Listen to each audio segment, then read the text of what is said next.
கிறிஸ்தவனுடைய வாழ்க்கையிலே ரகசிய பாவங்கள் இருக்கின்றன. இப்போ நிறைய பேருடைய கையில் மொபைல் ஃபோன் வந்துருச்சு, ஸ்மார்ட் ஃபோன். அந்த நிறைய பேர் கம்ப்யூட்டர்லையும் ஸ்மார்ட் ஃபோன்லையும் என்ன பார்க்குறாங்க தெரியுமா? www.kevalamkettadillam.com இதுதான் பார்க்குறான். இல்லை, உண்மை அப்படி தான் பார்க்குறான். இந்த பாருங்க, பிள்ளை எவ்வளோ பிள்ளமாக தலையை ஆட்டுதுன்ட்டு ஒத்துக்கிறது. பாஸ்டர், இதெல்லாம் கவனிக்கணும். நீங்கள் இதுக்கு தான் ஸ்டேஜை எடுக்க சொன்னேன். இந்த ஸ்டேஜ் இதில் இருந்திருந்தால் இதுகள்கிட்ட தலை ஆட்டுறது எனக்கு தெரியலை. நேற்று என்ன பண்ணிக்கிட்டு இருந்துச்சுன்னு தெரியல, இதெல்லாம் இப்போ தெரியுது. கவனிங்க. இப்போது இந்த கம்ப்யூட்டரிலே அசுத்தம் பார்க்கிறவன் எப்போ பார்ப்பான் தெரியுமா? வீட்டில் யாரும் இல்லாத போது. இல்லையா கஜன்? தெரியாதா? என்ன நடிப்பு, எந்த தெய்வம், என்ன நடிப்பு. இந்த மாதிரி எத்தனை பேரை நான் உருவாக்கிக்கிட்டு இருக்கேன் தெரியுமாடி? இல்லை, சொல்லுங்கள் பாப்போம். இப்போ www.kevalamketta.com பார்த்துக்கிட்டு இருக்கான் ஒருத்தன். பொண்டாட்டி இருக்கும்போது பார்ப்பானா? பிள்ளைகள் இருக்கும்போது பார்ப்பானா? அம்மா அப்பா இருக்கும்போது பார்ப்பானா? யாராவது வீட்டில் இருக்கும்போது பார்ப்பானா? இல்லை, எல்லாம் போன பிறகு தான் போட்டு பார்ப்பான். விஷயம் தெரிஞ்சவனுக்கு இன்காக்னிட்டோ விண்டோவுக்கு போக தெரியும் இல்லையா? அது ஹிஸ்ட்ரியெல்லாம் சேர்த்து வைக்காது. வேண்டியதை பார்த்துட்டு அழிச்சிடலாம், ஹிஸ்ட்ரி நிற்காது. அப்படி ஹிஸ்ட்ரி நிற்கிறதுலையும் போயிட்டு ஹிஸ்ட்ரியை தொடக்கிறதுக்கும் நம்ம ஆளுக்கு தெரியும். எல்லாம் பார்த்துக்கிட்டு இருப்பான். அப்பப்போ பார்ப்பான் யாராவது வர்றாங்களான்ட்டு. இவன் இப்படியெல்லாம் இருக்கின்றதோ அப்படின்னு இவனுக்கு மறந்து போச்சு. இவன் யாருன்னு இவனுக்கு பேர், இவன் வயசு, அட்ரஸ், இவன் ஆம்பளையா பொம்பளையா எல்லாம் மறந்து போய் மெய் மறந்து இருப்பான். ஆனால் காது மாத்திரம் வெளியே சத்தம் வருமானு பார்த்துக்கிட்டே இருக்கு. ஏன்னா யாராவது வந்துட்டாங்கன்னா, யாராவது வந்துட்டாங்க உடனே எக்ஸிட் அடிச்சு www.yesu.com பிரசங்கத்தை போட்டு அப்போ வீட்டுக்குள்ளே வர்றாம்மா, ஐயோயோ இந்த புருஷன் பிரசங்கம் பார்த்து கொண்டிருக்கிறார் அப்படின்ட்டு, என்னங்கோ என்ன செய்கிறீ? ஓ வந்துட்டியாரா சாத்தி? போய் வந்தது தெரிஞ்சுதான் இந்த ஆள் மாற்றினான். வந்துட்டியாரா சாத்தி கதை விடுறான். ஏன் இந்த மாதிரி பண்ணுறான் தெரியுமா? இந்த அசுத்தம் பண்ணும்போது யாருமே இருக்கக்கூடாதுன்னு. நமக்கு இருக்கிற பிரச்சனை என்ன தெரியுமா? அவங்க இயேசு இருக்கிறார். இயேசு நல்லவர். ஆனால் அவருக்கு 2-3 கெட்ட பழக்கங்கள் இருக்குது. கேட்காம எங்களோடையே சுற்றிக்கிட்டு இருக்கிறது ஒரு கெட்ட பழக்கம். கேட்கவே மாட்டாரே. இல்லை, உன்னோட வரட்டா கேட்குறாரா? இல்லையே. ஆனால் அவர் அதை சொல்லியும் இருக்கார். நான் எங்கே போனாலும் நான் உன்னை விட மாட்டேன்னு சொல்லி இருக்கிறாரு. அவருக்கு ரொம்ப அவ்வளவு மோசமும் இல்லை, சொல்லி இருக்கிறாரு. நம்ம தான் ஒழுங்கா புரிஞ்சுக்கிறல. அதாவது நம்ம அதை எடுத்துக்கிறது எப்படின்னா, நான் எங்கே போனாலும் என்னோட வருவேன் என்றவரே ஸ்தோத்திரம். அதே இதை வேற மாதிரி சொல்லுங்க. நான் எங்கே போனாலும் வந்து தொலைக்கிறீரே, அதே தான். அப்போ நல்ல நேரங்களில் மட்டும் இல்லை, ரகசியமாக உட்கார்ந்துக்கிட்டு இருக்கும்போது அவர் அந்த முண்டக்கண்ணை வச்சுக்கிட்டு அவரும் அதை பார்த்துக்கிட்டு, இதை பார்க்குறியடா. நம்ம ஆளுக்கு பிரசன்னம் உணர்ந்தா தான் நம்ம ஆளு வந்து விசுவாசின்னு பேர் தான், ஆனால் உணர்வாளி. உணர்ந்தா தான் ஐயா ஆண்டவரே நீர் இருக்கிறீர் ராஜா, இருக்கிறீர் ராஜா. சரி, அப்படி துள்ளாத போது அவர் இல்லையோ, போயிட்டாரோ? துள்ளுனாலும் இருக்கிறார், துள்ளாட்டியும் இருக்கிறார். உணர்ந்தாலும் இருக்கிறார், உணராவிட்டாலும் இருக்கிறார். அவர் இருக்கிறார், இருந்து ஆக வேண்டும். அது அவருடைய அந்த சர்வ வியாபகம்.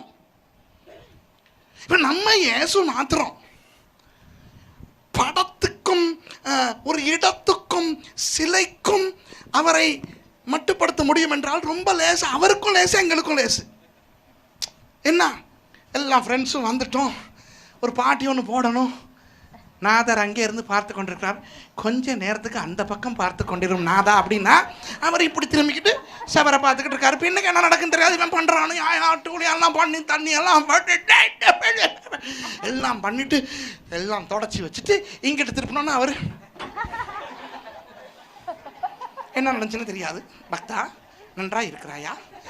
நன்றா இருக்கிறேன் நாதா. ஏன் குரல் தழுதழுக்கிறது? ஒன்றுமில்லை, உண்மை பார்த்த அந்த பரவசம். ஓ அப்படியா? இப்போ இயேசுவானவர் அப்படியான ஒரு சாமியாக இருந்தால் எல்லாருக்கும் லேசு. நம்ம இயேசுவானவர் நேற்றும் இன்றும் என்றும் மாறாதவராம். அவர் பழைய ஏற்பாட்டு காலத்தில் அல்லது 2000 வருஷத்துக்கு முந்தின சாமியாக மாத்திரம் இருந்திருந்தா நாங்கள் www. பார்த்து கொண்டிருக்கும் போது அவர் வந்து, என்ன பார்க்கிறாய் பக்தா, இது உமக்கு தெரியாதுனாதா, இதற்கு பெயர் வந்து இன்காக்னிட்டோ விண்டோ போன் சைட். என்ன போன் சைட்டோ? போன் என்றால் அந்த காதில் வைத்து பேசுவீர்கள் அது தானே, அது ஃபோன், இது போன். அப்படியும் இருக்கிறதா அப்படின்னு இயேசு கேட்பார்.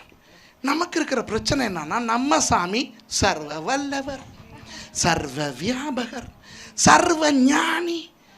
இந்த சாமியை வச்சுக்கிட்டு தான் நம்ம ரொம்ப கஷ்டப்பட்டுக்கிட்டு இருக்கோம். ஆனால் நமக்கே தெரியாமல் விளங்கிக்கிறங்க. இந்த தனியாக இருக்கும்போது சில புருஷன் முஞ்சாதை பற்றி நான் அடிக்கடி சொல்வேன் தெரியுமா. சர்ச்சுக்கு வரும்போது அந்த புருஷன் முஞ்சாது எப்படி வருமா, ஐயோ ஐயோ ஐயோ ஐயோ, தலைக்கு பின்னால் அந்த ஒளிவட்டம் வீசத்தான் வரும்.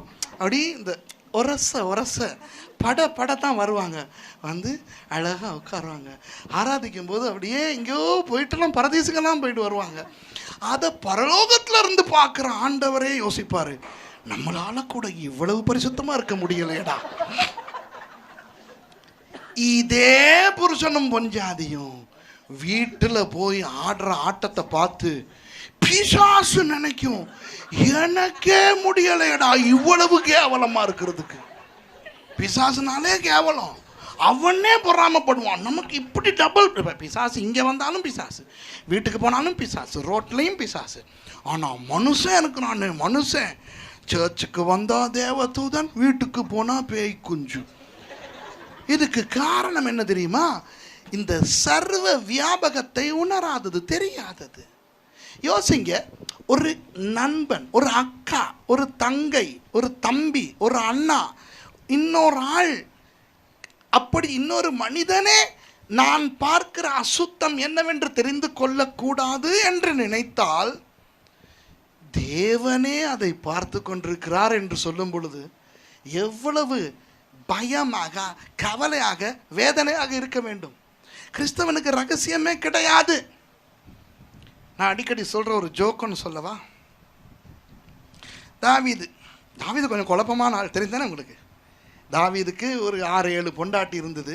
அப்படி இருக்கத்தக்க குளிச்சுக்கிட்டு இருக்க பொம்பளையை பார்த்து, அதான் மற்றவனை பற்றி கதைக்க தேவையில்ல, ஆனால் அப்படிப்பட்ட ஒரு ஆள் விலங்கு தானே. தாவீதை தெரிந்தானே. பத்சேபாலை பார்த்து கூப்பிட்டு, அப்புறம் அவளை ப்ரெக்னென்ட் ஆக்கி அவட புருஷனை கொண்டாந்து வீட்டுக்கு அனுப்ப போய் அவன் போக மாட்டேன்னு அப்புறம் அவனை போட்டு தள்ளி, இப்படிலாம் ஒரு தாவீதை போல நடனம் ஆடுறதுக்கு நல்லோம், தாவீதை போல கைத்தட்டுறதுக்கு நல்லோம், ஆனால் தாவீதை போல எல்லாமே செய்ய போகாதீங்க, ரொம்ப மோசம் அவர்.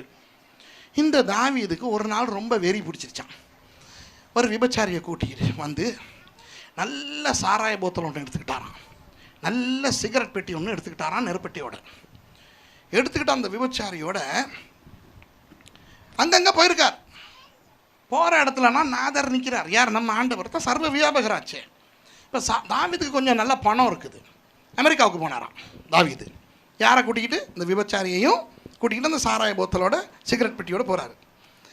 போயிட்டு சாண்டியாகோ, அமெரிக்காவில் சாண்டியாகோ துறைமுகத்தில் தான் சப்மரீன் எல்லாம் இருக்குது, நியூக்ளியர் சப்மரீன், அணு நீர்மூழ்கி கப்பல் ஒன்று வாடகைக்கு எடுக்கிறாராம். எடுத்துக்கிட்டு பசிபிக் சமுத்திரத்தில் போகிறாங்க. பசிபிக் சமுத்திரத்தில் ஆக ஆழமான இடம், 7 மைல் ஆழமாக. அங்கே 7 மைல் ஆழத்தில் போயிட்டு அந்த சப்மரீனை நிப்பாட்டிட்டு, இவரே தான் ஓட்டிக்கிட்டு வந்திருக்காரு தாவீது. ஓட்டிகிட்டு வந்து நிப்பாட்டிட்டு, இப்போ அந்த விபச்சாரியை கூப்பிட்றானா, வா ராசத்தி வா, இன்பமாக இருப்போம் அப்படின்னு அந்த சாராய போத்தில் திறக்கும் போது பக்கத்தில் யாரோ, திரும்பி பார்த்தா ஆவியானவர். ஐயோ, அவர் இருக்கும்போது இதெல்லாம் பண்ணல, அது இங்கே ஏன் இவர் வந்தார் அப்படின்ட்டு நீர்மூழ்கி கப்பல் எடுத்துக்கிட்டு சாண்டியாகோவில் வந்து அதை திருப்பி கொடுத்துட்டாரான். கொடுத்துட்டு ஒரு ஃப்ளைட் எடுத்து ஹியூஸ்டன் டெக்ஸஸ், அதுவும் அமெரிக்காவுக்குள்ளே தான் இருக்குது, போயிட்டு ஒரு ராக்கெட் ஒன்று எடுத்துட்டார். ராக்கெட் ஒன்று வாடகைக்கு எடுத்துகிட்டு போகிறாரு. போய் சந்திரனை தாண்டி, செவ்வாய் கிரகத்தையும் தாண்டி, இப்படி இந்த இப்போ 23ஆம் தேதி ஒரே வரிசையில் கொஞ்சம் வந்து நின்றுச்சான்னு சொல்லி அவன் சொல்லிக்கிட்டு தானே, அதெல்லாம் தாண்டி போயிட்டு ஒரு சின்ன நட்சத்திரத்தில் ராக்கெட்டை நிப்பாட்டிட்டு புதுசாக வாங்கிட்டு வந்த கூடாரத்தை கொஞ்சம் போட்டுட்டு அந்த கூடாரத்துக்குள்ளே போய் இவள்கிட்ட சொன்னாலும், ராசாத்தி இங்கே எவனும் வரமாட்டான் அப்படின்னு சாராய பாத்தில் தொடங்கும்போது திரும்பி பார்த்தாராம், ஆவியானவரான். இந்த வேதனையில் அவர் இஸ்ரவேலுக்கு வந்து 139ஆம் சங்கீதத்தை எழுதினார். 139ஆம் சங்கீதத்தை நீங்கள் பிறகு வாசி பாருங்கள். நான் கடலின் ஆழத்துக்கு போனாலும் அங்கேயும் நீர் வந்து தொலைக்கிறீர். நான் நட்சத்திரங்களுக்கு நடுவிலே கூடாரம் போட்டாலும் அங்கே நீர் வந்து தொலைக்கிறதெல்லாம் அவர் எழுதலாம், அவருடைய ஃபீலிங் அதுதான். அங்கும் வருகிறீர், எங்கு தான் உண்மை விட்டு நான் போக முடியும்? அந்த வேதனை. அன்பானவர்களே, இது நாங்கள் ஜோக் மாதிரி நினைக்கிறோம் இல்லையா? ஆனால் இதுதான் உண்மை. உண்மை என்னவென்றால், கிறிஸ்தவனுக்கு அதை செய்யாதே இதை செய்யாதேன்னு சொல்லி சண்டை பிடிச்சிக்கிட்டு இருக்க தேவையில்லையே. சிகரெட் குடிக்காத, சாராயம் குடிக்காத, விபச்சாரம் பண்ணாத, கொலை செய்யாத, இந்த மாதிரி அசுத்தங்கள் பார்க்காத, சினிமா படம் பார்க்காத, சினிமா பாட்டு கேட்காத, இதெல்லாம் வேண்டாம், நீ என்ன வேணாலும் பண்ணுன்னு சொல்லிடுங்க. கிறிஸ்தவனே, கிறிஸ்தவளே, என்ன வேண்டுமானாலும் பண்ணு, பிரச்சனையே கிடையாது. ஒரே ஒரு கண்டிஷன், அவர் இல்லாத இடமா பார்த்து பண்ணு. இருக்கா? அவர் இல்லாத இடம் இருக்கா? அதுதான் பிரச்சனை. இயேசு என்னை அனுப்பினவர் என்னுடனே இருக்கிறார் என்று சொல்லுகிறாரே, இதுதான். அதாவது என்னை அனுப்பினவர் அனுப்பிவிட்டு அவர் பாட்டுக்கு பரலோகத்துக்காக இருக்கவில்லை. அவர் என்னோடு இருக்கிறபடியினால் எனக்கு விரும்பினதை செய்ய முடியாது, செய்வதை நான் ஒழுங்காய் செய்வேன். இப்போ புரியுதா உங்களுக்கு? யோசிங்க.